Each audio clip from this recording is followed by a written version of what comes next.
The Hope 6 program was a program that was funded by the federal government, and it was run by the Department of Housing and Urban Development, the HUD. And the intention of the program was to redevelop disadvantaged areas, to invest in these areas, especially through the development of mixed income housing after the demolition of public housing. So in this project, we're trying to think about the effect of place-based policies. Place-based policies is when governments, either the local government or the federal government, is putting money into some areas, such as like the Hope 6 program, and trying to re-stimulate those distressed areas. And the cost of these programs are not negligible. It is estimated that on an annual basis, the federal government and local governments spend roughly $100 billion to stimulate redevelopment in these disadvantaged areas. The first question that we need to ask is, who are the winners and losers of these local investments or of these place-based policies? And we still don't have a good answer for that. So for this project, we have three sources of data. The first one is census data, and what we're gonna do is we're going to look at the census tracts for the city of Chicago, for Cook County actually, which is where the city of Chicago is, and we're gonna follow how tracts are changing from 1990 until 2010. The second source of data is the location of public housing demolitions, the date of these demolitions, and the number of units that were demolished. And the last data set that we are going to use is a sample of 5,000 individuals who were living in public housing and faced these demolitions. Some of them were forced to be displaced somewhere else because the unit in which they were living was demolished. Some of them decided to voluntarily move somewhere else. So we are tracking where these people are living 1 year after these demolitions happened.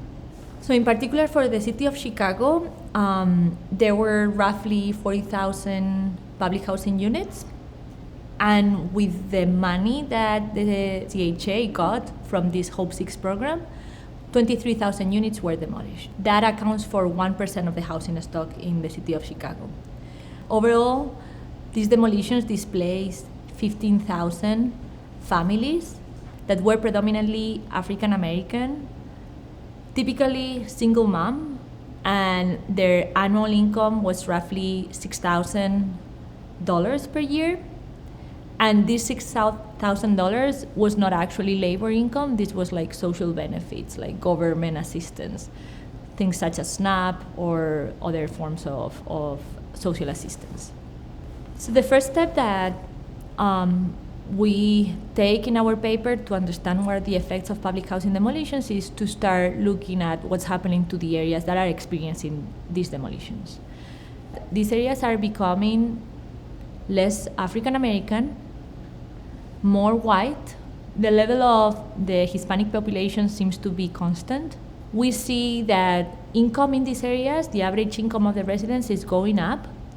And we also see that rents and house values are going up in response to these demolitions. And for the people who were living in public housing, for the households that we observed living in public housing at the beginning of the 90s, and what we saw is that these people look very different from the rest of the population. Even when we compare them to groups that are similar in principle, such as low-income African Americans, these people are going to drastically different tracks. And what we see from our data is that they are moving into places that are poorer, are cheaper, have a higher share of African American families, and also have more presence of public housing back in 1999. For the Hope 6 program in the city of Chicago, the program was not only focused on demolishing public housing units. What they also wanted to do is to have some form of redevelopment in the areas with public housing projects. Why was that? Because there was a lot of opposition from the communities of people living in public housing against these demolitions, spurred or motivated by the fact that these demolitions were going to destroy their communities. So these redevelopments were so important for these people because this was a promise that was given to them to actually preserve those communities that they were attached to. When we go into the data and we see what's happening to the areas that experience demolitions, we see that 40% of the lots that had public housing back in 1990 and were demolished, 40% of them remain completely vacant.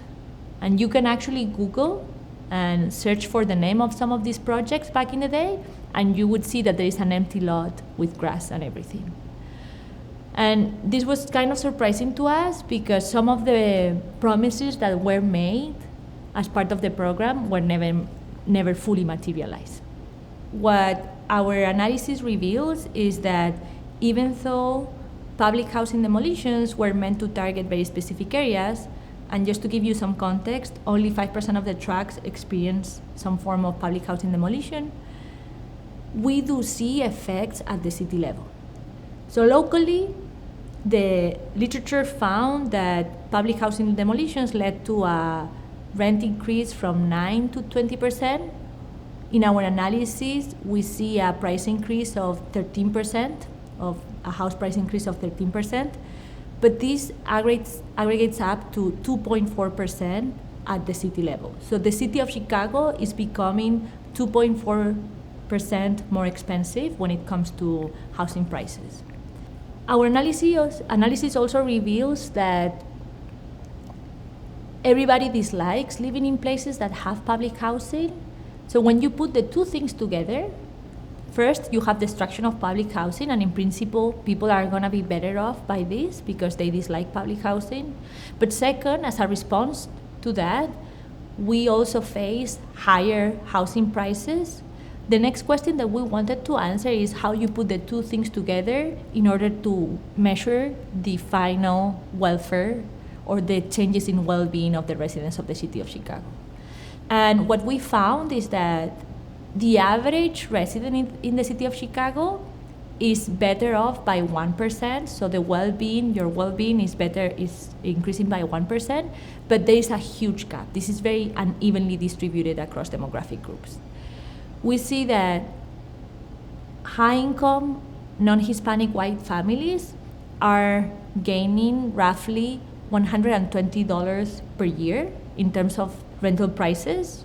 So they are willing to pay like $120 more per year to live in a city, in the city of Chicago post-demolition. But this is not the case for low-income African Americans. African Americans are losing by $75 per year. So you see a welfare gap between high-income whites and low-income African Americans of $200 per year. Now, when we go into public housing residents, what we see is that these people are losing a lot. This cost was, we estimated to be of the order of $15,000. As part of the policy, what the CHA did was to give these people rental vouchers, which is just a discount on the rent. And what we find in our analysis is that even after these discounts, these people are losing by $1,200 per year. What we wanted to do is to start thinking about policy that could help mitigate this increase in the inequality gap that we see after demolitions.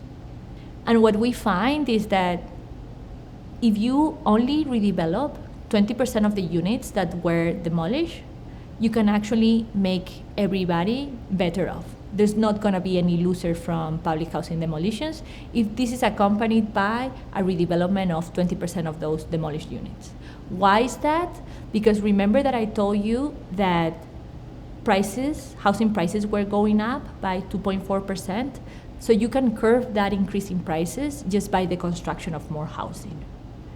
Something that is even more interesting is that if you are willing to redevelop 50% of these units that were demolished, it's not only that everybody is going to be better off, but actually the inequality gap completely closes off. So there's not going to be any disparity between high-income whites and low-income African Americans.